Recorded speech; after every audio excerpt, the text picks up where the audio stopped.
Good. I know after everything that happened with April 18th and being in a training camp since the beginning of the year, you said you wanted to essentially wait until an event happened before making the decision to fight. You made this decision to fight Drew Dober before Saturday night's event went down. So when did you start to believe that things were going in the right direction enough for you to confidently put pen to paper?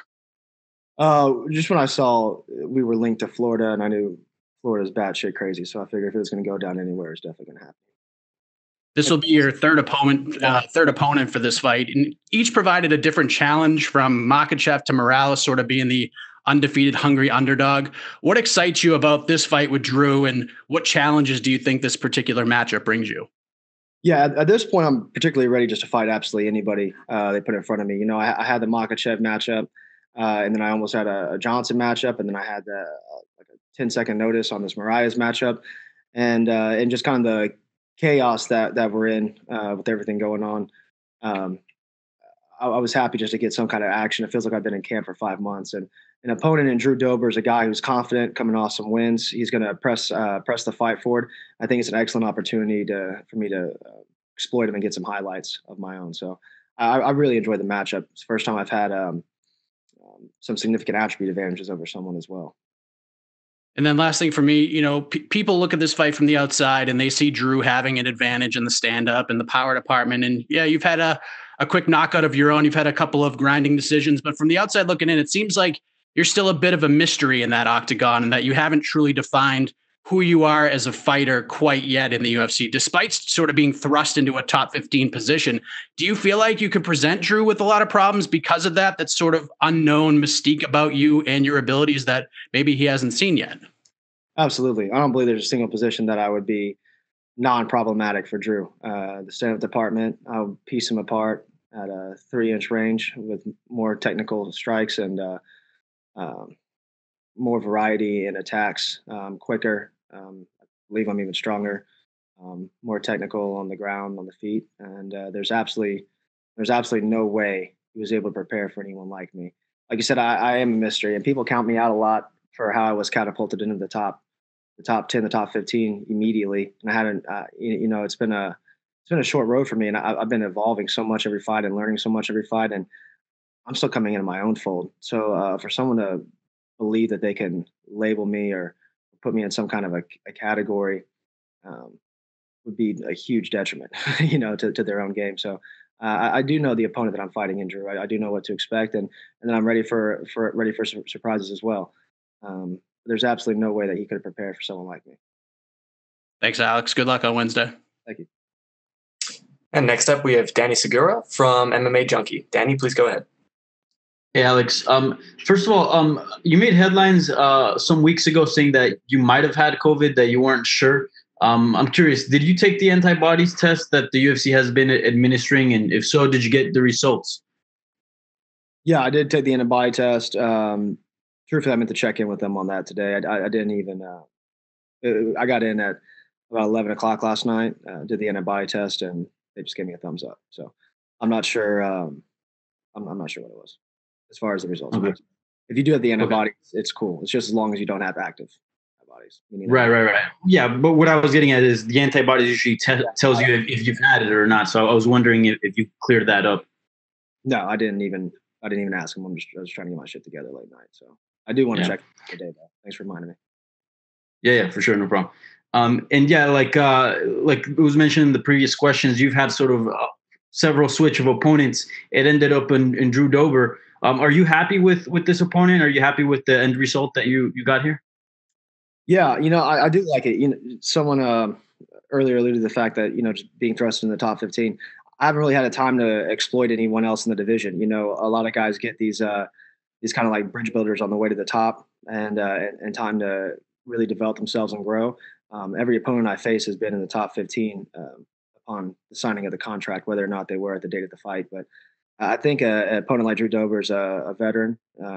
He's game. He's confident coming off of multiple knockout wins in a row, and coming in against me, he's going to press the pressure and press the fight, and that's exactly what I'm looking for. A collision in the center, and I know I'm going to be the faster, more dynamic, stronger fighter, and then again having the attributes I have over him. I do believe that you need to have attributes to challenge me, and I don't think he has any on me. So I think Drew Dober will make for an excellent highlight reel.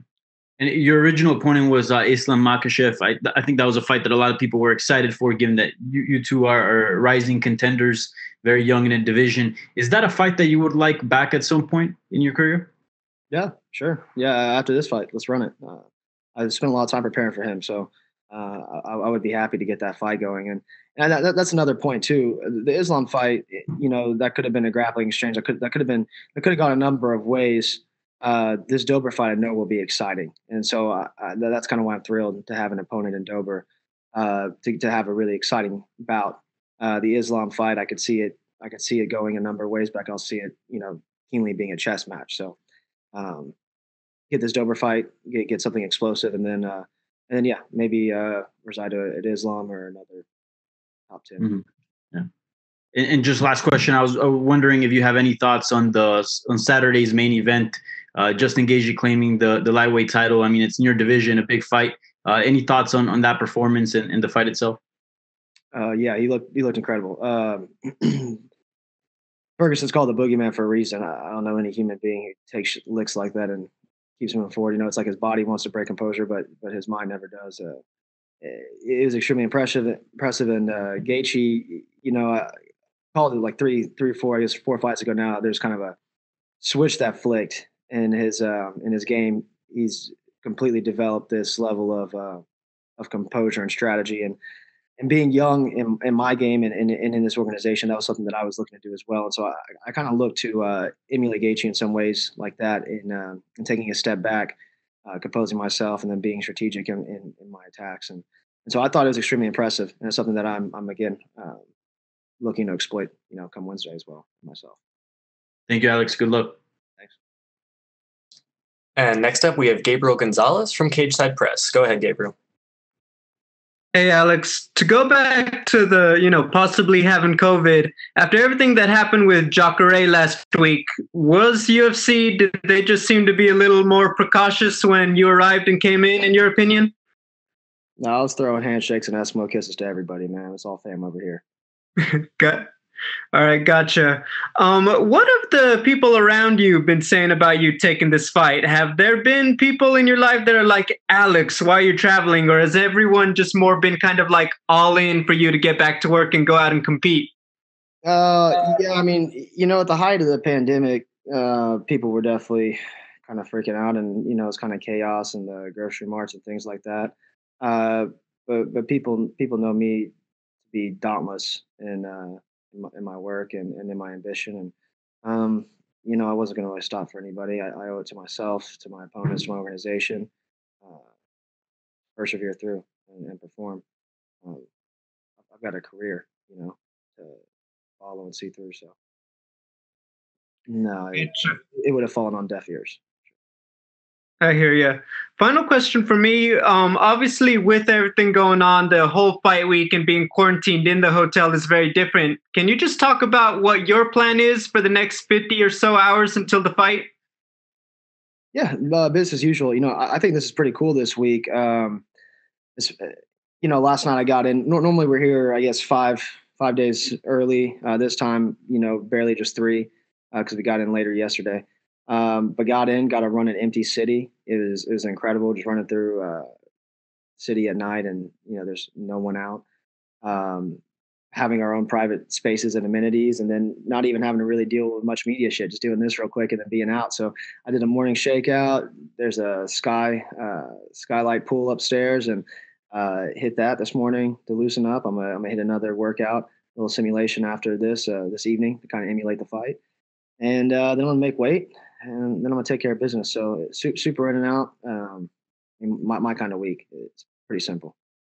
And then again, everything to accommodate. So it's pretty cool having the privacy that we have. Hey, thank you, Alex. Perfect. Thank you, Alex. That's all we have for you, sir. You are good to go. Awesome. Thanks, guys. Appreciate y'all.